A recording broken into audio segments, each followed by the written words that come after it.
A paz do Senhor, irmãos, uma boa noite a todos. Dando continuidade aos nossos estudos de teologia do Instituto Bíblico Brasil para Cristo, disciplina de administração eclesiástica da nossa extensão de Dourados, Mato Grosso do Sul. Hoje, sobre a igreja como uma empresa ou pessoa jurídica. Soberano Deus e eterno Pai, te louvamos e te agradecemos por mais esta aula, por mais este momento, Pai, em que estamos buscando conhecimento. Pai, fica conosco, abre nosso entendimento, abre nosso coração, mas acima de tudo, Pai, que nós possamos colocar em prática o nosso aprendizado, que é para a honra e glória do Senhor. Amém e amém. A administração da igreja como a igreja como uma empresa ou uma pessoa jurídica. De maneira geral, quando organizamos uma igreja,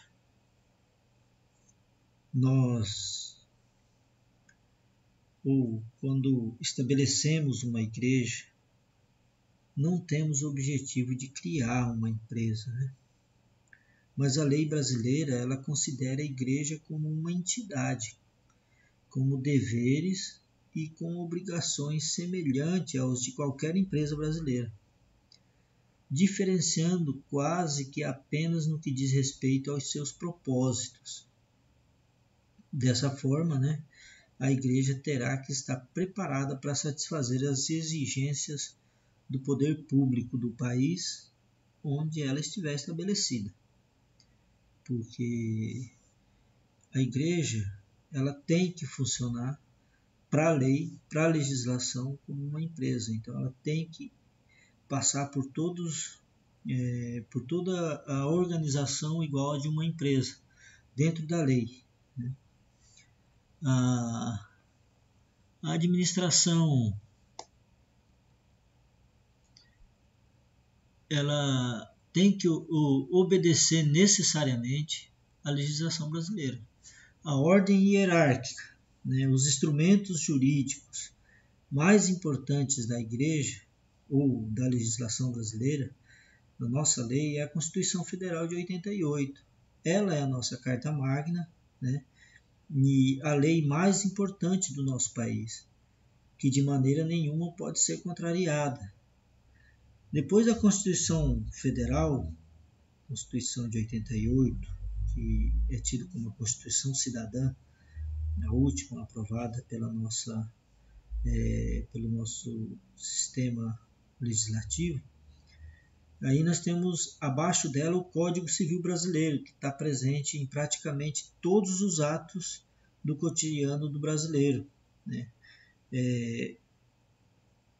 O Código Civil ela tem 2.046 artigos e é o que mais interfere no dia a dia do cidadão brasileiro, das pessoas coletivas, das organizações coletivas, empresas, associações, etc.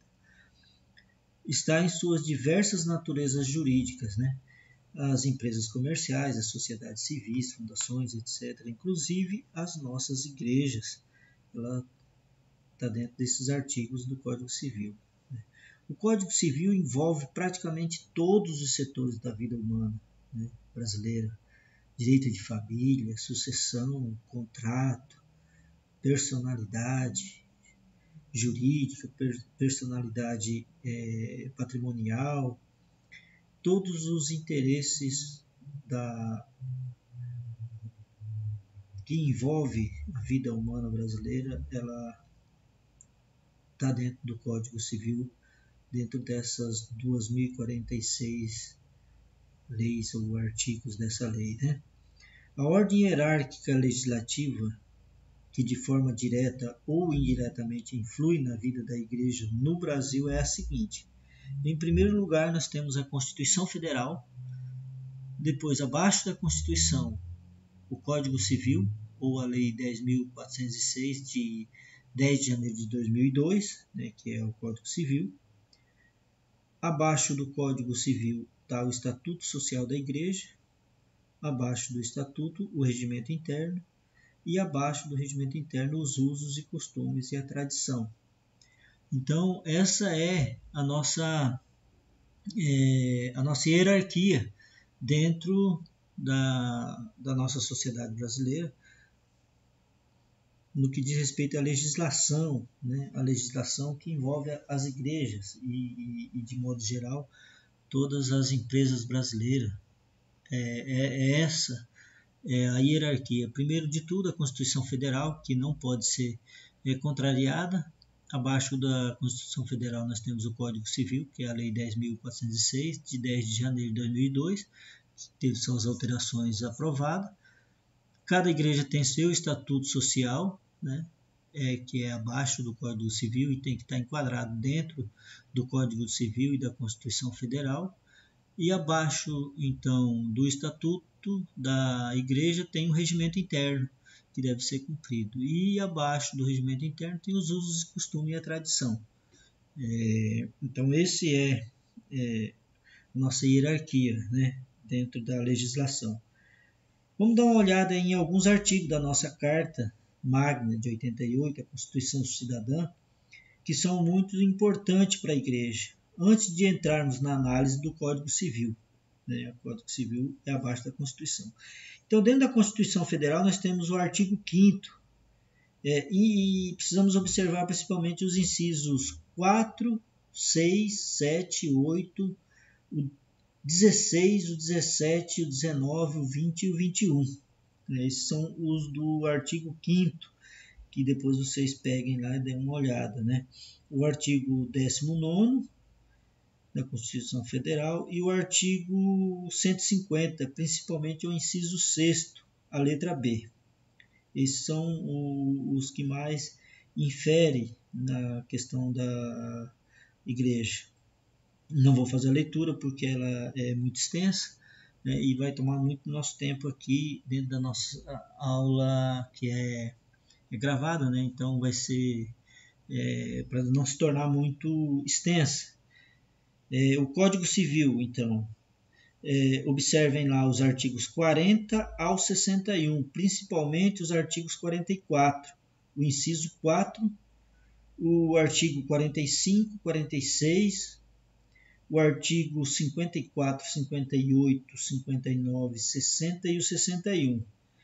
As observações importantes do Código Civil, que é o inciso 4 do artigo 46, que eu vou ressaltar para vocês aqui, pode levar um credor a penhorar bens de membros da igreja se não houver cláusula estatutária dizendo que os membros da igreja eles não respondem subsidiariamente por obrigações por eles contratados. Tá? Então, isso é uma questão muito importante, é bom observar bem. O artigo 50 do Código Civil também determina que os bens dos administradores, diretores da igreja, podem responder por dívidas oriundas de desvio de finalidade. O Estatuto Social será considerado nulo e, portanto, a igreja deixará de existir ou será declarada irregular se não cumprir o disposto do artigo 54. Então, preciso observar essas questões dentro do Estatuto Social. No artigo 57, é bom verificar que não se pode excluir um membro da igreja a não ser por justa causa, com direito à ampla defesa e a recurso na Assembleia Geral. É sugerido que seja previsto no Estatuto quais são os motivos considerados justa causa para a exclusão dos membros e diretores de uma igreja. Isso é muito importante observar aqui também. O artigo 58, por exemplo, também determina que nenhum membro da igreja poderá ser impedido de exercer o direito ou a função que lhe tenha sido legitimamente conferido, ou seja, devemos observar o direito dos diretores eleitos em assembleia, né, de exercerem as suas funções como secretário, tesoureiro, etc., bem como os que receberam consagrações, como pastores, presbíteros, diáconos, missionários, etc. né? Então o artigo 58 prevê isso. É bom observar, dar uma lida com bastante atenção. O artigo 59 determina que haja uma prestação de contas em Assembleia Geral. Entendeu? Então é importante que tenha essa prestação de contas, porque a lei determina que haja essa prestação de contas e aonde? Em Assembleia Geral. Né? Salvo, né, previsto em estatuto, mas como é lei, deve ser observada e cumprida. Né? No artigo 59 ao 61 ainda nós verificamos a importância da Assembleia Geral da Igreja, que é formado por seus membros, né? E ela que tem a maior autoridade legal na igreja. Entendeu? Então é importante observar bem essas questões lá do artigo do nosso Código Civil. Outros artigos importantes e que devem ser observados, que é o artigo 1513. Ninguém pode interferir na vida privada da pessoa. O artigo 1723 ao 1727, que fala da união estável.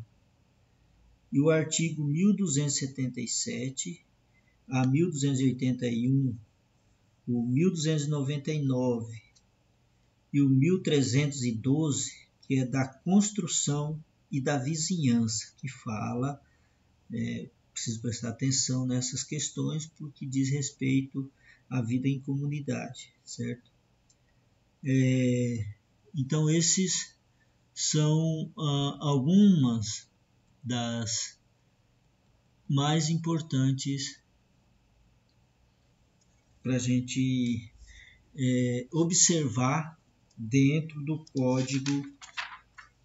Código Civil Brasileiro, que são esses artigos do 40 ao 61, que são muito importantes para que sejam dos vossos conhecimentos. E os artigos também a serem observados, que é o 1513, o 1523 ao 1700, repetindo, o artigo 1513, os artigos 1723 ao 1727 e os artigos 1277 ao 1281 e 1299 e 1312. Os que falam que ninguém pode interferir na vida privada das pessoas, os que falam da união estável e o que fala da construção e das vizinhanças. Então, esses são leis importantes que devem ser observados. Entendeu? Os procedimentos para a constituição de uma igreja segundo as exigências legais brasileiras. Para se construir uma igreja como organização, seus membros precisam cumprir as seguintes exigências. Então, primeiro de tudo, aprovar o seu estatuto social, obter junto à Receita Federal o seu CNPJ e obter junto à Prefeitura Municipal da sua cidade o alvará de licença, localização e funcionamento, através da sua inscrição municipal. Então, esses são os procedimentos legais para a constituição de uma igreja. Primeiro de tudo, é preciso juntar no mínimo 5 pessoas, aprovar o estatuto, e depois do estatuto aprovado, os seus devidos membros, com as convocações dentro da legalidade, tudo dentro da aprovação e dos membros constitutivos para a fundação, obter junto à Receita aí o seu CNPJ depois. Então tem todo o processo legal com assinatura do advogado. Essa é uma questão mais aprofundada para a gente estudar mais para frente. Então, o Estatuto Social. O Estatuto Social é o documento fundamental constitutivo do grupo. É o conjunto das normas que vai estabelecer a estrutura e a organização dessa sociedade ou desse grupo. né? O Código Civil brasileiro estabelece que nenhuma sociedade pode existir ou funcionar no território nacional sem ser juridicamente constituída, né?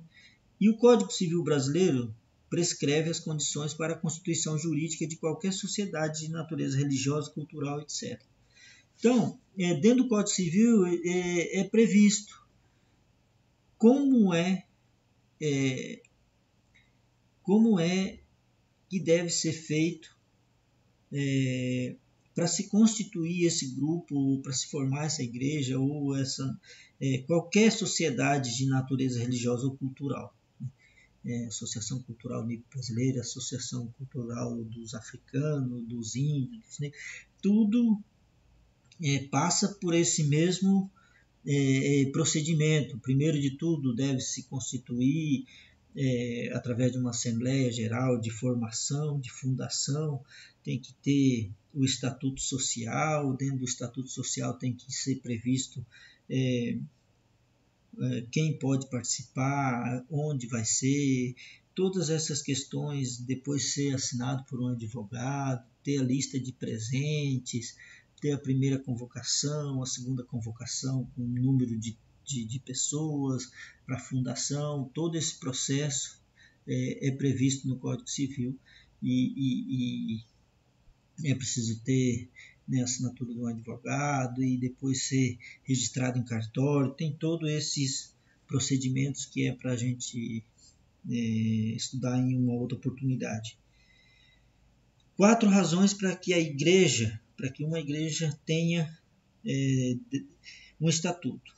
A primeira razão é porque uma igreja sem estatuto é uma igreja fantasma, né?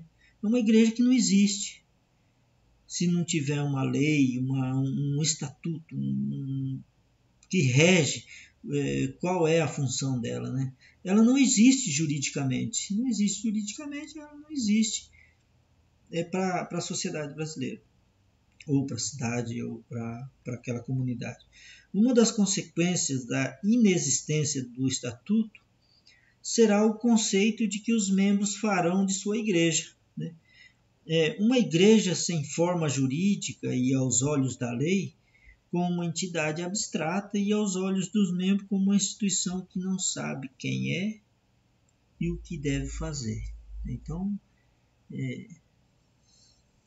é uma igreja sem lei, uma igreja que não existe no papel, uma igreja que não sabe qual é a função, de onde veio e para onde vai. Uma igreja sem estatuto não pode ser representada juridicamente, né? Não pode ser proprietária de nada, nem reclamar qualquer direito. Fica sempre dependendo de outras entidades para representar ela juridicamente, né? Não existe. Como é que você vai chegar num meio jurídico e reclamar de alguma coisa, ou pedir, ou reclamar dos direitos dos cidadãos, do direito dos irmãos? Não representa, não existe legalmente, né? Apresentamos aqui também, talvez mais importante razão para que a igreja tenha seu estatuto registrado, legalizado, tudo bonitinho conforme a lei manda, porque trata-se de uma necessidade de escrever a igreja no CNPJ, ter um cadastro de pessoa jurídica, né?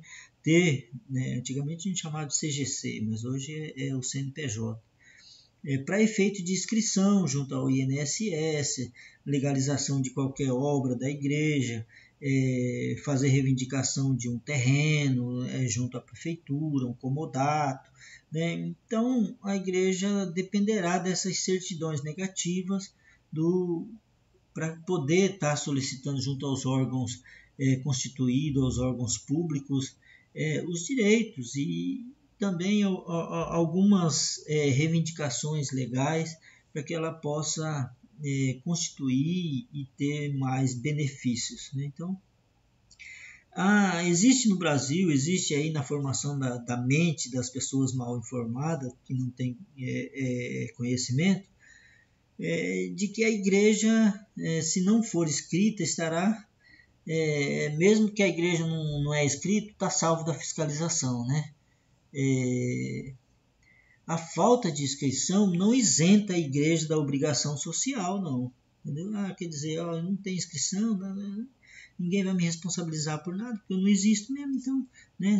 Quer dizer, tá lá, existe de fato, né? Mas legalmente nos papéis não tem, mas eu faço, se algum dia vir aqui e querer me responsabilizar por alguma coisa, não existe no papel, né? Então as igrejas não se isenta por não existir legalmente no papel. Pelo contrário, torna-se uma instituição ilegal e marginalizada e que pode ser cobrada e pode ser extinta e seus membros podem até responder. Não só o pastor, mas todos os membros que fazem parte da diretoria, que fazem parte estatutariamente. Um estatuto bem elaborado é uma segurança para a igreja, né? Sem o estatuto, a igreja fica sujeita a desvios doutrinários e patrimoniais, né? Fica sujeito aos caprichos das suas lideranças mal informadas e mal intencionadas. Um estatuto, os membros não conhecem o estatuto, a igreja não tem estatuto, não sabe quais são as doutrinas da igreja, não sabe quais são os patrimônios, para onde vai os patrimônios, né? Para onde vai os dízimos, não sabe a destinação, não tendo uma prestação de conta como prevê a legislação, não sabe para onde vai, quais são as prioridades. Então fica sujeito aos caprichos do líder maior, daquele que mantém embaixo dos seus braços o conhecimento da legislação, do estatuto, e ele, se ele for mal intencionado, né, muitas vezes ele vai fazer com que a seu próprio benefício, vai criar maneira de se beneficiar e manter os irmãos, manter toda a sociedade da eclesiástica aí sob seu domínio, porque a maioria não conhece e não tem como reivindicar ou fazer com que mude. Algumas exigências que devem constar no estatuto, por exemplo, o nome, a cidade, onde desenvolverão suas atividades, a finalidade e a razão de sua existência, a duração, os membros, os direitos e os deveres dos seus membros para admissão, exclusão, qual é a condição para uma pessoa entrar e fazer parte da membresia, né? Tem que constar no estatuto, né? Ele pode ser admitido, em que situação ele pode ser excluído, né? A diretoria, quem faz parte da diretoria, quais são os cargos da diretoria, as assembleias gerais, né, extraordinária e ordinária, né, as ordinárias uma vez por ano, ou para prestação de contas, as extraordinárias para quando surgir algumas coisas importantes para ser resolvida, eleições, né, processo, período, duração do mandato do presidente, do pastor, o quórum, quantas pessoas tem que ter, quais as pessoas que devem participar, os diáconos, os presbíteros, só os pastores, ou dentro da igreja daquela localidade é o pastor, os presbíteros, os diáconos, os colaboradores. Então isso tem que ser previsto, de quantos em quantos anos, reformas estatutárias, quando que pode ser feito, em que oportunidade, qual é o patrimônio, como é destinado o patrimônio, para onde vai o patrimônio, para quem fica o patrimônio se a igreja se extinguir, tudo isso tem que ser previsto, né? O estatuto é um documento de natureza estática, ela não se detém em estudos minuciosos, pequenininhos, assim, poucos pormenores, né? Essas normas de trabalho do grupo devem estar estabelecidas no regimento interno. Ali no estatuto as coisas gerais, as coisas mais legais, e dentro do regimento interno prevê essas outras coisas. Existem ainda alguns elementos necessários que devem fazer parte do estatuto para facilitar a atividade da igreja, que é a administração, né, quem e como será administrada essa igreja, a responsabilidade que é da instituição, bem como seus diretores, qual é a responsabilidade do diretor-presidente, do primeiro vice-presidente, do secretário, do segundo secretário, do primeiro tesoureiro, segundo tesoureiro, né? Declaração formal de que a igreja não visa lucros, tem que estar isso no estatuto, olha, é uma instituição sem fins lucrativos. Declaração da origem dos bens, né? Sua aplicação e a prestação de conta. Isso é importante. Prestação de conta principalmente. Destinação da sociedade em caso de extinção. Definição genérica das atribuições da diretoria, né, o que cada um deve fazer. Previsão de um regimento interno. Esse regimento interno tem que ser previsto no estatuto. Essas coisas menores que vão ser definidas tem que ser definido já dentro do estatuto. A declaração de que cabe ao pastor a presidência da igreja, né? O pastor é o presidente da igreja, mas ele tem a sua diretoria. Definição do quórum das decisões vitais, de como compra e venda de imóveis, eleição, demissão do pastor, né? Também tem que prever reforma do estatuto.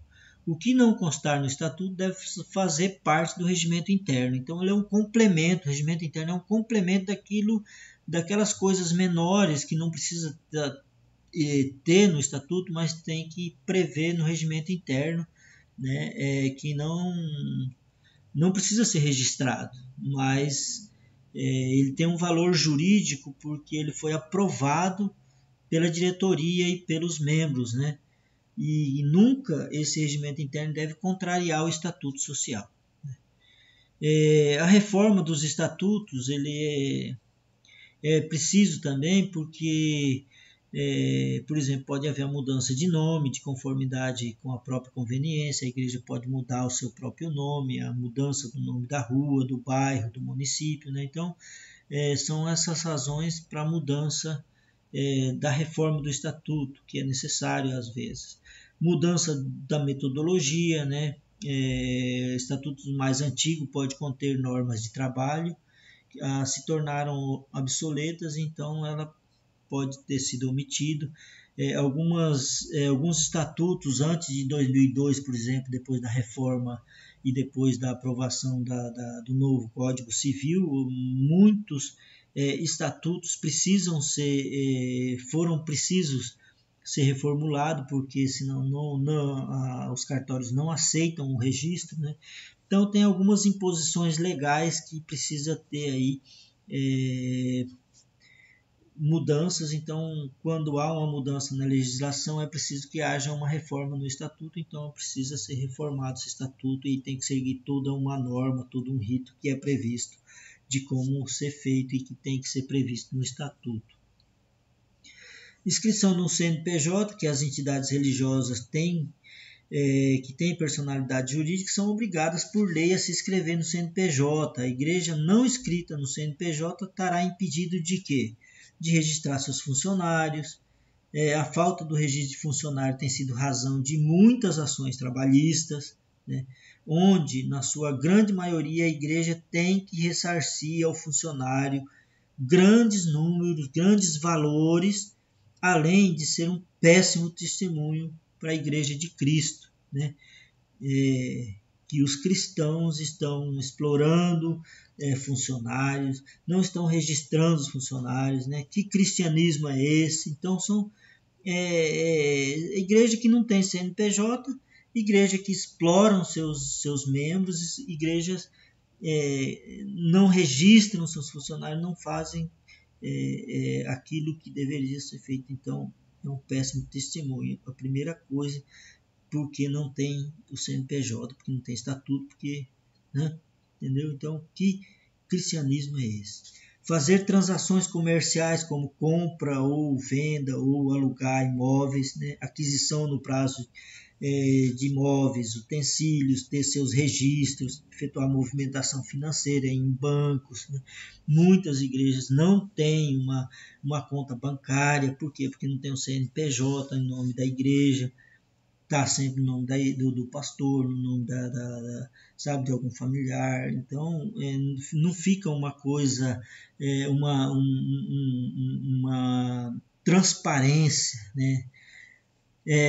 Não tem CNPJ, não pode participar de eventos promovidos pelo poder público, né? Ou pelo poder privado. Muitas vezes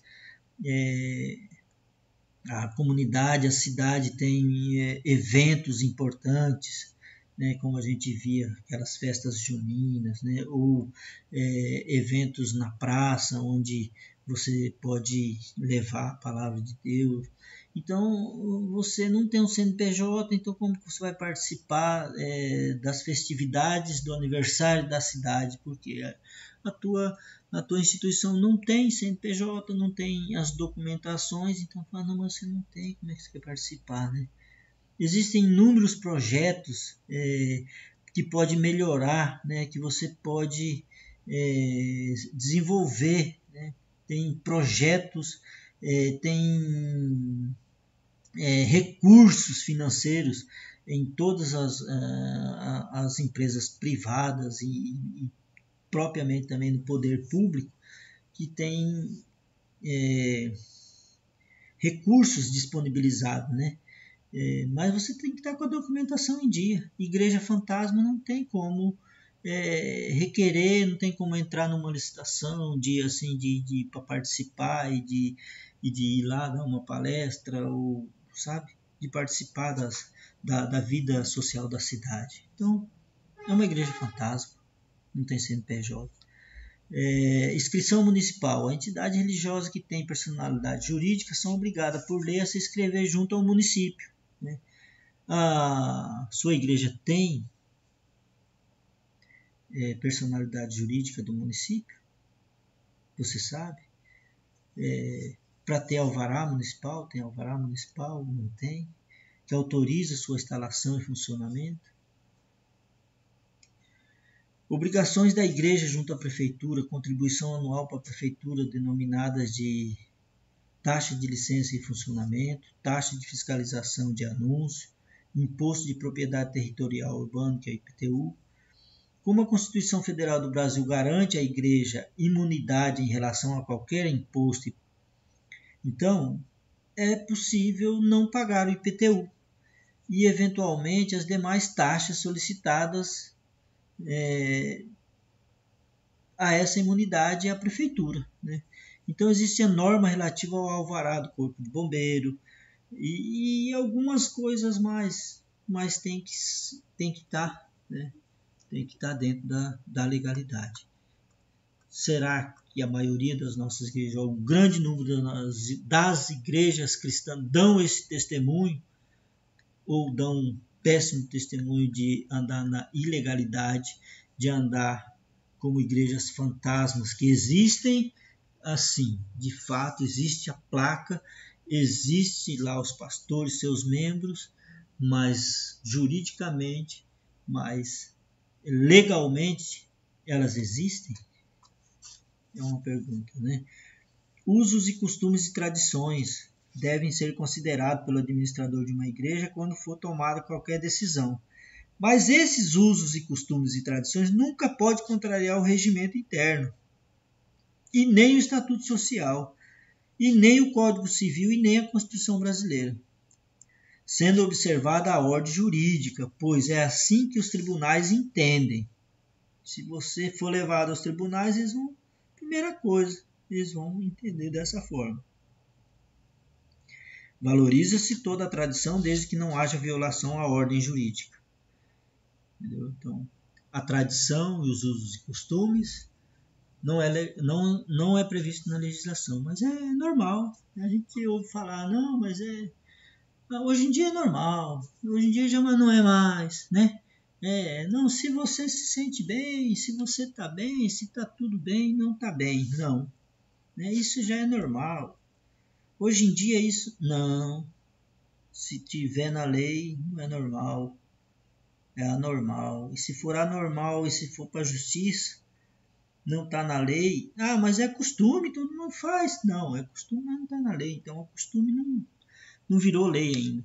Usos e costumes se torna lei depois que já tiver normalizado, depois que já foi de fato utilizado isso como usos e costumes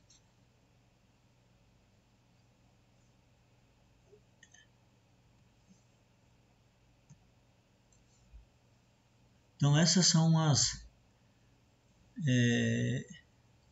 os procedimentos normais, né, para a constituição de uma igreja segundo as exigências legais brasileiras.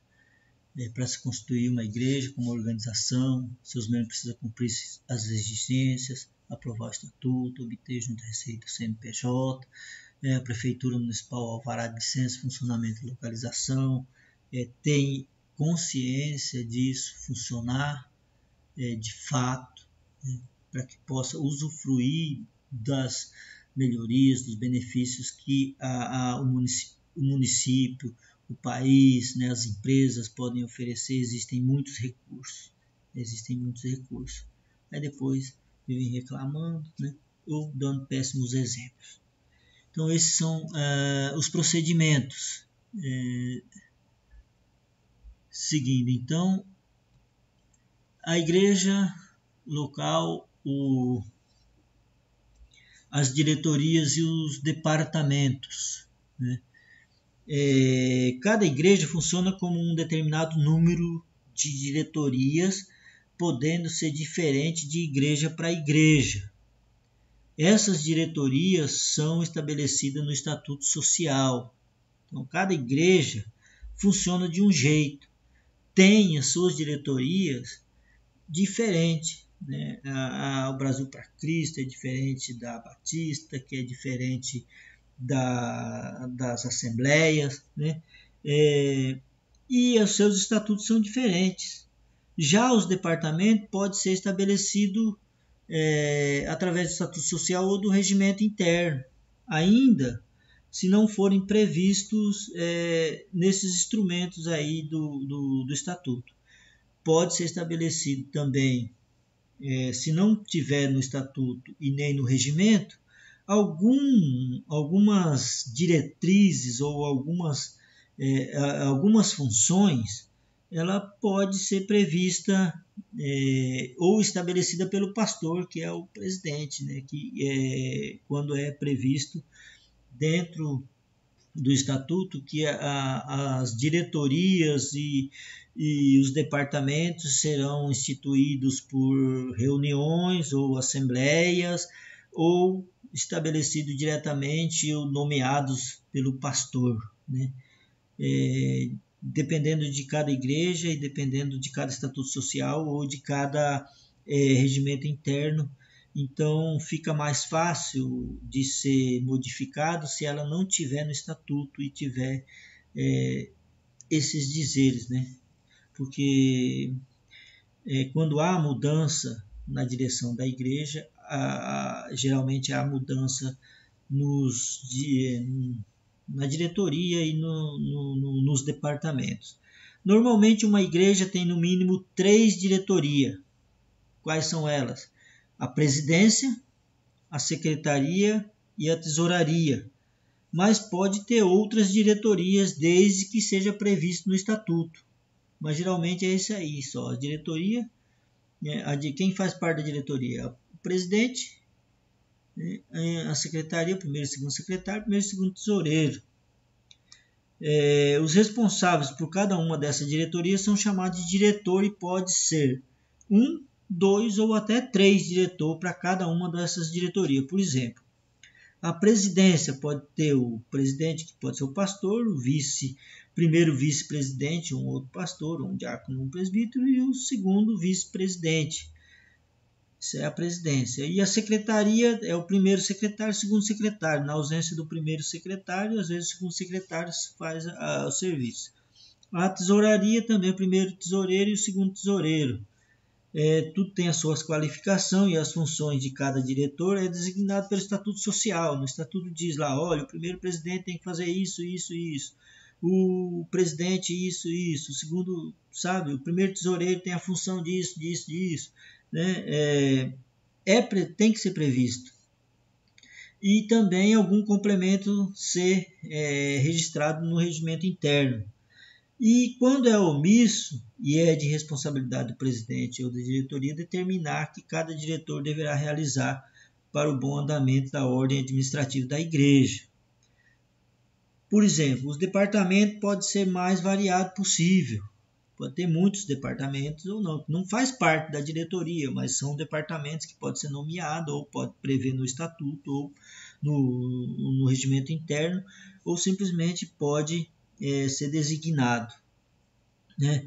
Os departamentos podem ser, por exemplo, dentro da Igreja do Brasil para Cristo, né? Temos lá o departamento dos jovens, que é a JUBRAC, todo mundo conhece, e quem é da nossa igreja aí está vendo como funciona, né? Lá a JUBRAC, que é dos jovens, o de senhoras, que é o FEBRAC, o departamento de missões, que é a Missão Desafio, departamento de crianças, que é MENIBRAC, departamento de assistência social, o departamento de música, a administração do templo, o departamento de educação cristã e o departamento de evangelização. Esses são os departamentos que fazem parte aí dentro da nossa, do nosso organograma da diretoria dos departamentos da nossa igreja. Então isso era o que nós tínhamos separado dentro desse 6º capítulo, que é a da administração eclesiástica, né? A igreja como uma empresa, pessoa jurídica. Então foi uma rápida assim, pincelada dentro do nosso tempo. Eu espero que tenham entendido. Fiquem todos na paz de Deus e até a próxima aula. Amém. Glória a Deus.